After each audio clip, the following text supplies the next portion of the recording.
네, 이 시간에도 우리 주님을 사랑하는 우리 성도님들에게 하나님의 크신 응답과 축복이 함께 하시기를 예수님의 이름으로 축원합니다. 오늘 하나님께서 우리에게 주신 말씀 빌립보서 4장 11절에서 12절 만족이라는 말씀의 제목입니다. 우리가 성경을 보면 이 땅에 우리의 나그네 인생의 시간은 70이요 강건하면 80이라도 100세 시대라고 말하지만 대부분의 사람들은 70년, 80년의 인생을 살다가 이 세상을 떠나게 되는데 70년, 80년의 인생을 살고 뒤를 딱 돌아보면 두 단어가 남습니다. 하나는 수고고 하나는 슬픔이에요.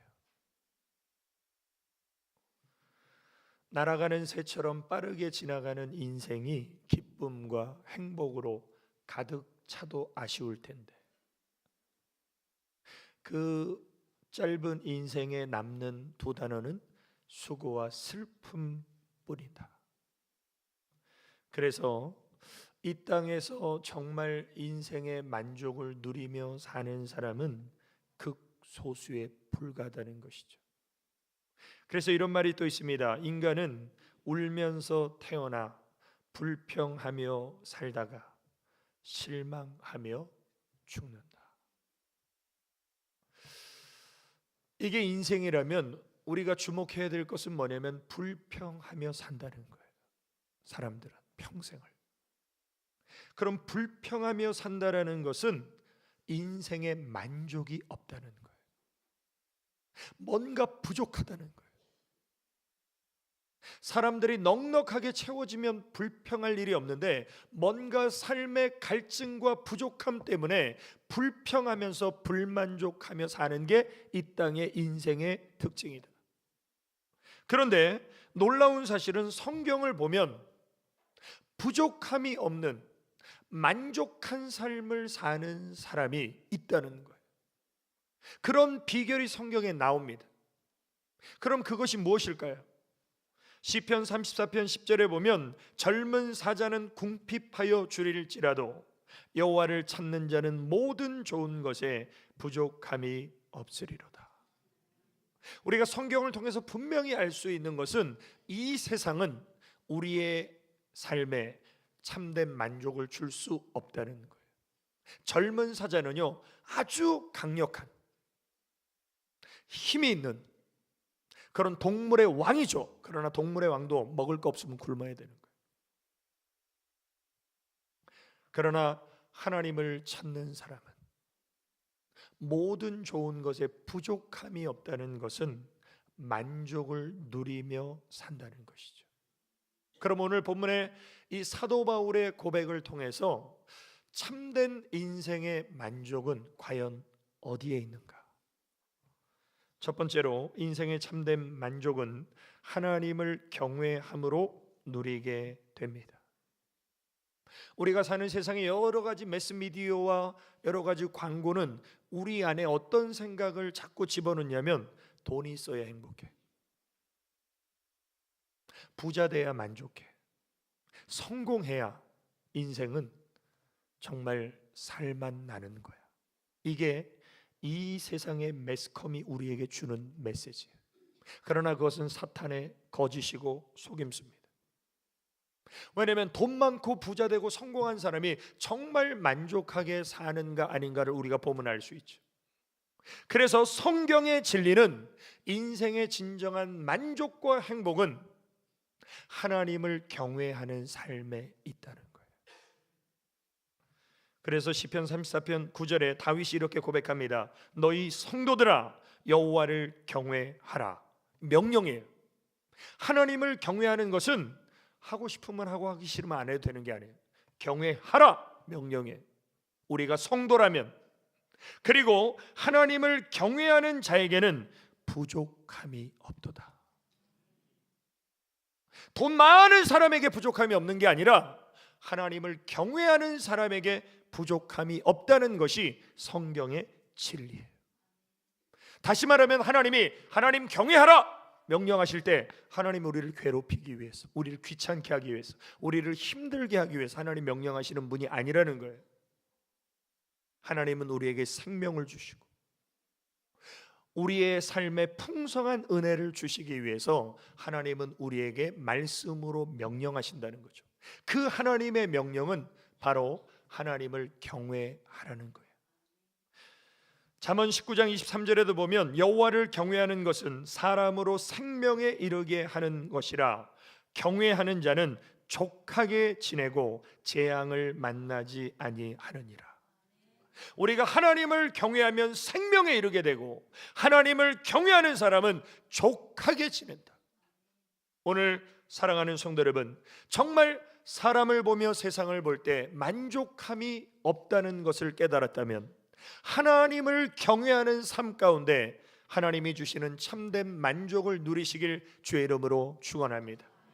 그래서 정말 우리가 세상 사람과 다른 성도라면 우리는 어떤 기준을 가지고 살아야 됩니까? 세상의 물질적인 기준이 아니라 영적인 기준을 가지고 우리는 살아야 됩니다.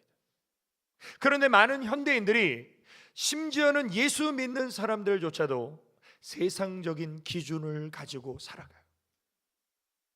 그래서 어떻게 사냐면 나보다 잘 사는 사람 보면요 막 부러워요. 그래서 나는 왜 이렇게밖에 못 사나 막 불평합니다. 아내는 남편에게 바가지 긁어요. 반면에 신앙의 영역에 있어서는 나보다 신앙이 믿음이 없는 사람들 내 뒤에 수두룩하게 있네, 내 믿음 괜찮네, 좋네 이러면서 영적 신앙의 수준은 안주하는 삶, 이런 삶에는 절대 만족이 없습니다. 하나님이 우리에게 원하시는 성숙한 믿음의 기준과 자세는 무엇입니까?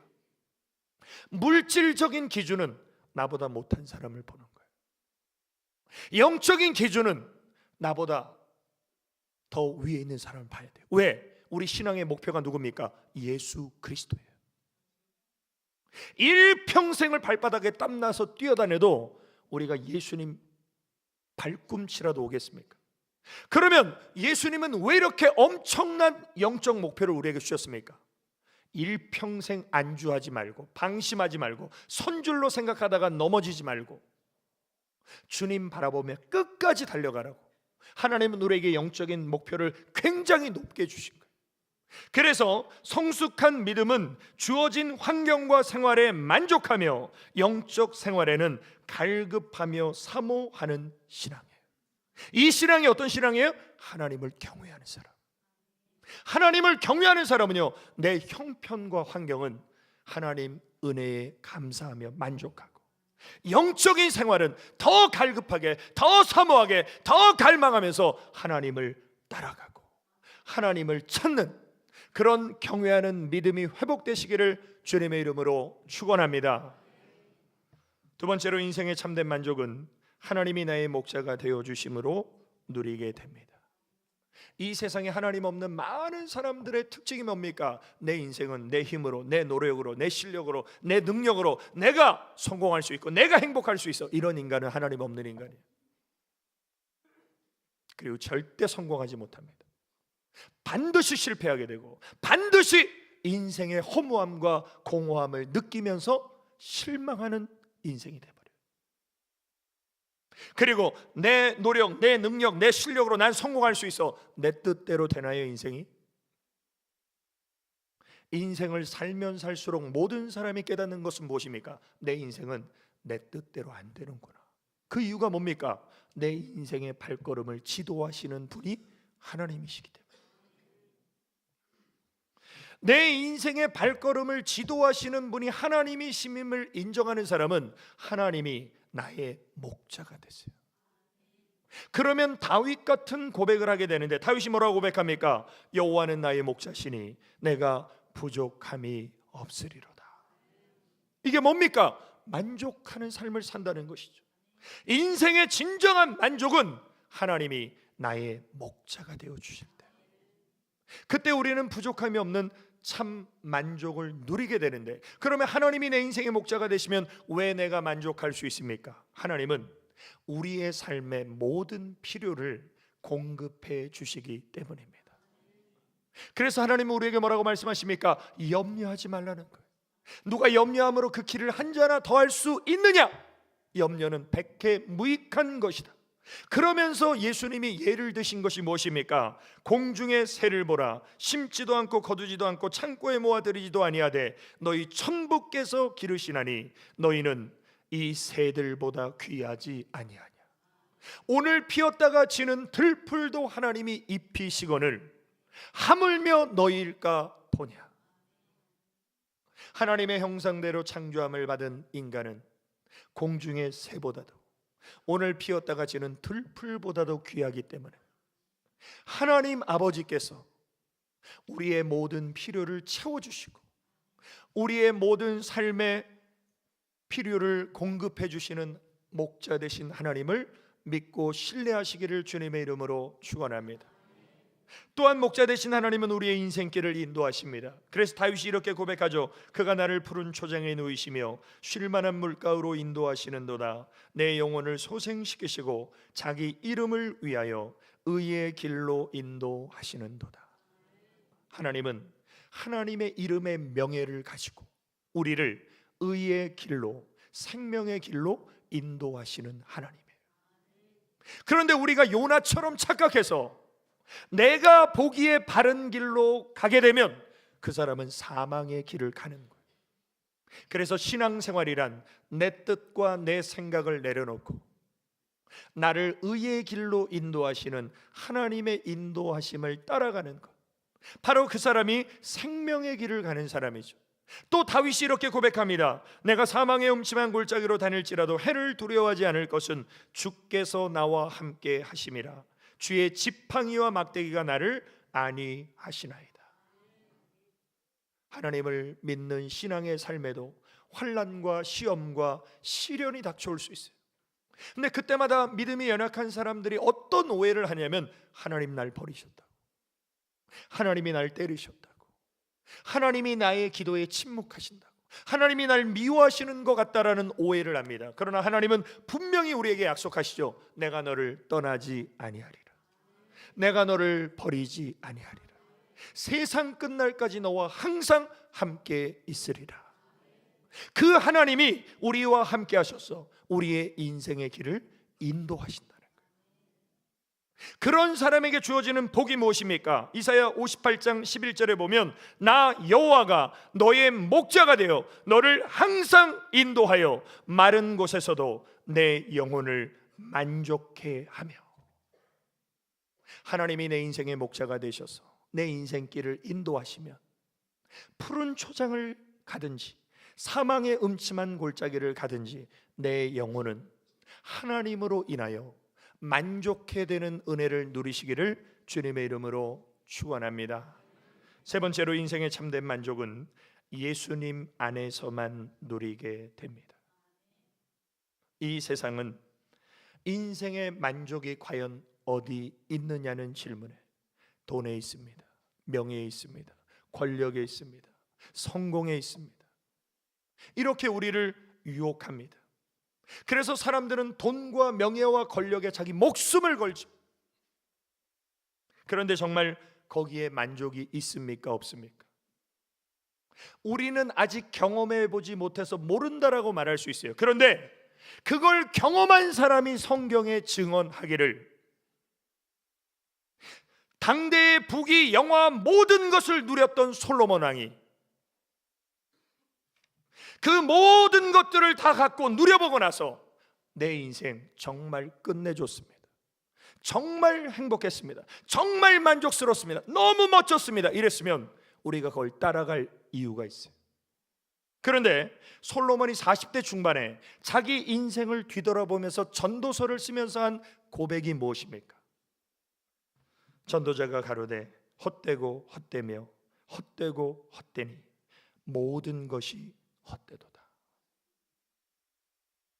이게 부와 권력과 명예와 쾌락을 다 누렸던 사람의 고백이에요.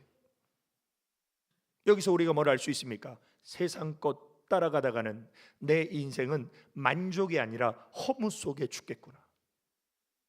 이걸 증언해 준 사람이 솔로몬이에요. 그런데 반면에 사도 바울은 오늘 본문에 예수 믿기 전에 정말 잘 나갔던 사람이에요. 부유한 집안에서 잘 나가는 인생이었는데 예수 믿고 복음 전하면서 온갖 고난을 다 받습니다. 그럼 이 사람의 입에서는 당연히 불평이 나와야 되겠죠. 그런데 이 사람의 입에서 하는 고백이 뭡니까? 내가 궁핍함으로 말하는 것이 아니라 어떠한 형편에든지 내가 자족하기를 배웠노니. 누구 안에서? 예수님 안에서.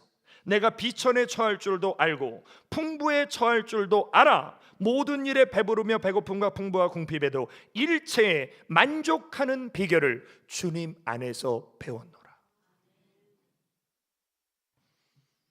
사실 못 살던 사람이 잘 살면요 해피합니다. 근데 잘 살던 사람이 갑자기 가세가 기울어서 가난해지면요 견디기 너무 힘들어요. 괴로워요. 막 죽고 싶을 수도 있어요. 그런데 사도 바울은 잘 살다가 엄청나게 가난해졌고 풍부하다가 궁핍해졌는데 나는 만족한다는 거예요. 어떠한 형편과 상황에서도 나는 만족을 누리는 비결을 예수님 안에서 배웠다는 거예요. 오늘 이 지혜가 우리 성도님들에게도 있으시길 주의 이름으로 축원합니다. 그러면 인생의 진정한 만족은 예수 그리스도 안에 있구나. 그러면 이 만족을 누리기 위해서는 어떻게 됩니까? 하나님을 만나야죠. 하나님을 만나야 주님 안에 거하죠. 교회만 다닌다고 만족을 누립니까? 그래서 다윗이 시편 34편 8절에 너희는 여호와의 선하심을 맛보아 알지어다. 하나님이 얼마나 선하신 분이고 하나님의 얼마나 사랑이 많으시고 하나님의 얼마나 은혜의 하나님이신가를 맛보아 경험해서 알라는 거예요. 그래서 믿음은 체험이 중요해요. 음식을 아무리 맛있게 차려놔도요 먹어봐야 짠지 싱거운지 단지 맵지를 알죠. 마찬가지로 하나님이 아무리 좋으신 하나님이라고 해도 내가 그 하나님을 경험하지 않으면 그 하나님에 대해서 모르게 되고 하나님에 대해서 모르는 사람은 절대 하나님 안에 거할 수가 없다는 거예요. 그래서 우리 예수님이 하나님과 인간의 관계를 설명하실 때 뭐라고 비유하십니까? 나는 포도나무요. 이건 예수님이에요. 너희는 가지니 저가 내 안에 내가 저 안에 있으면 이 사람은 과실을 많이 맺는, 가지가 잘나서 꽃피고 열매 맺는 게 아니라는 거예요. 나무에 붙어 있어서 나무의 생명력과 영양분을 공급받기 때문에 가지가 꽃피고 열매 맺는 것이다. 그러나 나를 떠나서는 너희가 아무것도 할 수 없습니다. 내가 주님 안에 있으면 내 인생이 꽃피고 열매 맺지만 내가 주님 떠나면 아무짝에도 쓸모없는 존재구나. 이걸 깨닫는 사람에게 참된 만족과 행복이 주어집니다. 그래서 사도 바울은 자기에게 유익한 모든 것을 배설물처럼 버리고 예수 그리스도를 얻고 그 주님 안에서 나는 자족하는 비결을 배웠노라. 오늘 사랑하는 성도 여러분, 내 인생의 만족과 행복의 가치를 바꾸십시오. 어떤 기준을 가지고 바꿔야 되냐면 변하는 가치에 내 인생의 만족과 행복의 가치를 두면 그 사람 후회해요. 왜? 변하는 것은 후회하게 만들기 때문입니다. 그러나 변하지 않는 가치에 내 인생의 만족과 행복의 가치를 두면 그 선택은 후회하지 않아요. 예를 들면 남편이 돈 잘 벌어와줘서 막 행복하고 만족해요. 그럼 돈 못 벌어다 주면 불행해지잖아요. 자식이 말 잘 들어서 내 인생이 만족스럽고 행복합니다. 근데 그 자식이 말 안 듣고 속썩이면 불행해지잖아요. 이게 뭐예요? 변하는 가치. 돈이나 사람이나 세상은 다 변해버립니다. 하나님은 어제나 오늘이나 영원토록 동일하세요.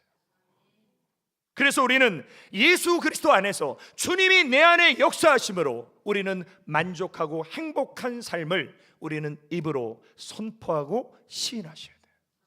그래서 나는 내 안에 살아계신 예수님 때문에 행복합니다.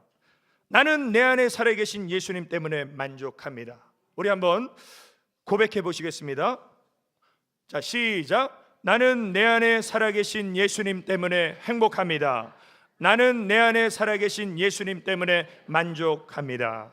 아멘. 이 변하지 않는 하나님 안에 주님의 영원한 가치를 내 마음에 두는 사람에게 진정한 만족, 진정한 행복이 주어짐을 믿으시길 주의 이름으로 축원합니다. 결론입니다. 인생의 참된 만족은 내 삶을 주관하시는 분이 하나님이심임을 인정하는 것입니다. 우리는 이 땅을 사는 동안 돈이 필요합니다. 그래서 돈을 벌어야 되고 돈을 써야 돼요. 그래서 물질을 우리는 벌고 물질을 사용하는데 중요한 사실은 물질의 주인이 하나님이세요. 인간이 많은 면에서 실수하고 착각하는 이유가 뭐냐면요, 돈이 내 것인 줄 알아요. 그럼 하나님 뭐라고 말씀하십니까? 네 생명이 내 것이야. 내 생명이 주님의 것이에요. 내 생명이 주님의 것이라는 것은 내가 소유하고 있는 모든 것이 하나님께 기속된다는 거예요. 이걸 인정하지 못하면 어떻습니까? 만족을 누릴 수 없게 됩니다. 우리는 이 복권에 당첨된 사람들 보면서 굉장히 부러워하죠. 그런데 복권에 당첨돼서 행운을 거머쥔 사람들의 인생이 과연 행복한가 조사를 해보니까 3년 뒤, 5년 뒤에 그 사람의 삶을 추적해보니까요, 다 막 가출하고 이혼하고 또 바람나고 도박하고 마약 중독되고, 오히려 복권에 당첨되기 전의 삶이 훨씬 행복했던 사람들이 더 많아요. 뭘 말합니까? 행운이나 거금은 우리 인생의 행복과 만족을 보장해 줄 수 없다는 거예요. 그래서 우리는 하루하루 어떻습니까? 하나님의 은혜 속에서 하나님이 내게 주신 것들을 믿음으로 바로 관리하고 사용하는 것이, 그것이 하나님 안에서 살아가는 성도의 모습이라는 거예요. 오늘 우리 성도님들, 하나님이 내게 물질을 주실 때 내게 주어진 이 물질을 사용하는 지출의 우선순위가 무엇입니까? 먹고 사는 것입니까? 자녀 교육입니까? 취미 생활입니까? 하나님은 우리에게 말씀하십니다. 우리 지출의 가장 우선순위는 바로 11조예요. 왜 11조가 우리 지출의 우선순위인 줄 아십니까? 내 삶의 모든 것은 하나님께로부터 온 것임을 인정하는 믿음의 고백이 바로 11조이기 때문입니다. 우리가 11조 드릴 때 착각하지 말아야 될 것이 뭐냐면 10분의 1은 하나님의 거, 10분의 9는 내 거. 천만에요. 10분의 10이 다 하나님 거예요. 근데 우리가 이 땅에서 먹고 살고 삶을 영위하기 위해서 10분의 9를 하나님 걸 받아 우리가 쓰는 거고, 10분의 1은 전체가 하나님의 것임을 인정하는 증표로 드리는 게 10분의 1이에요. 그리고 그런 사람에게 하나님이 주시는 약속이 무엇입니까? 말라기 3장 10절에 보면 만군의 여호와가 이르노라, 너희의 온전한 11조를 창고에 들여 나의 집에 양식이 있게 하고 그것으로 나를 시험하여 내가 하늘문을 열고 너희에게 복을 쌓을 것이 없도록 붙지 아니하나 보라. 인간이 감히 하나님을 시험할 수 있습니까? 그런데 하나님 말씀하세요. 너희 나를 시험해봐. 온전한 11조를 드리고 내가 하늘문을 여고 복을 쌓을 것이 없도록 붙지 아니하나 시험해봐. 내가 증명해 보일게. 이게 하나님의 약속이에요. 이 약속을 통해서 우리가 알 수 있는 것이 무엇입니까? 나에게 물질을 주시고 채우시고 넘치도록 부어주시는 분은 바로 하나님이시라는 사실이에요. 내가 노력하고 내가 실력이 있고 내가 능력이 있으면 내 인생이 대박나는 게 아니라는 거예요. 우리의 인생 일생 전체를 주관하시는 분은 하나님이심임을 인정하는 것이 바로 11조. 하나님은 우리에게 뭐라고 말씀하십니까? 디모데전서 6장 7절에 보면 우리가 세상에 아무것도 가지고 온 것이 없음에 또한 아무것도 가지고 가지 못하리니. 이 땅을 태어날 때 모든 사람은요 손을 꽉 쥐고 태어나요. 근데 아무것도 가진 게 없어요. 그리고 이 세상을 떠날 때 손을 쫙 펴고 죽는데 아무것도 가진 게 없어요. 이게 나그네 인생이에요.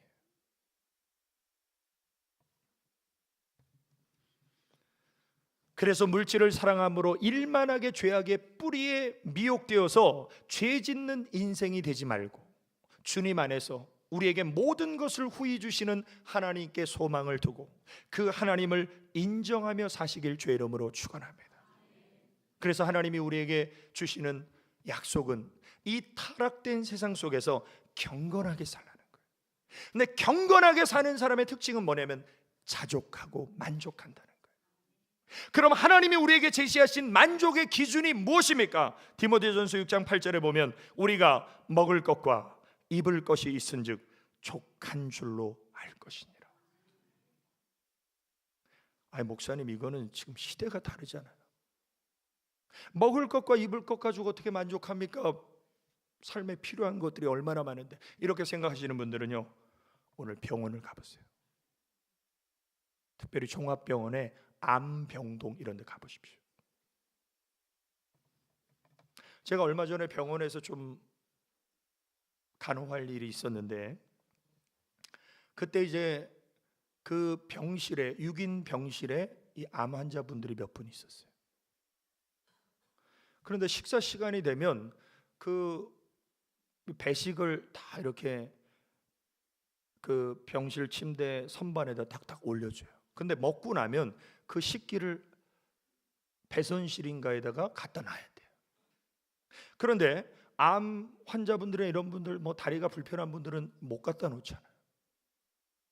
그래서 그걸 제가 이렇게 제 거 갖다 놓으면서 이렇게 갖다 놓으면서 보니까 다 남겼어요. 병원밥 맛있어요. 큰 병원일수록 병원밥이 맛있는데 다 남겼습니다. 왜? 입맛이 없어요. 항암 치료 받고 막 이러니까 입맛이 없으니까 그 맛있는 반찬 다 버려요. 먹을 것이 있어도 먹을 수 있는 건강이 없는 사람은 그걸 먹을 수가 없고, 저 아프리카는 먹고 싶은 식욕은 왕성한데 먹을 게 없어서 6초에 한 명씩 죽는데요. 굶어 죽어요 지금.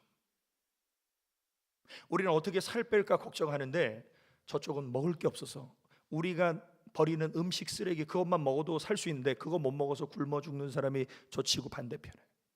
수두룩하고 지구 반대편 찾을 필요도 없이 우리 북한을 보세요.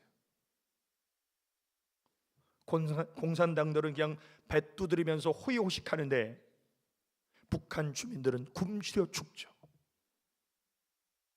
우리나라 돈으로 8만 원에 중국에 팔려가요. 먹을 게 없어서. 오늘 우리 대한민국 하나님 잘 섬겨서 복받고 우리에게 먹을 것과 입을 것을 주신 하나님 은혜, 그 은혜를 생각하면서 주님 안에 만족을 누리시길 주의 이름으로 축원합니다. 하나님은 우리에게 말씀하십니다. 우리 인생, 우리 자녀, 우리 가정, 우리 사업 다 주님 손에 달려 있어요. 그래서 시편 127편 1절에 보면 여호와께서 집을 세우지 아니하시면 세우는 자의 수고가 헛되며 여호와께서 성을 지키지 아니하시면 파수꾼의 경성함이 허사로다. 이 문장의 주어가 누굽니까? 내가 아니에요. 내가 집을 세우는 게 아니에요. 내가 성을 지키는 게 아니에요. 하나님께서. 내 인생은 하나님의 손에 달려 있어요. 우리 인생은 하나님의 은혜가 아니면 안 돼요. 오늘 우리 모든 성도님들, 오늘 이 시간 이후로 내 인생을 주관하시는 하나님을 인정하며 그 하나님을 경외하며 그 하나님 안에서 참된 만족을 누리는 우리 모두가 되시기를 예수님의 이름으로 축원합니다. 우리 기도드리시겠습니다. 아버지 하나님, 크신 은혜와 사랑을 감사를 드립니다. 사람과 세상을 볼 때 만족함이 없었습니다. 그러나 어제나 오늘이나 동일하신 하나님 안에 참된 만족이 있음을 깨닫고 하나님을 경외함으로 우리의 모든 삶을 주관하시는 하나님을 인정함으로 참된 만족을 누리게 하여 주옵소서. 예수님의 이름으로 기도 올리옵나이다. 아멘.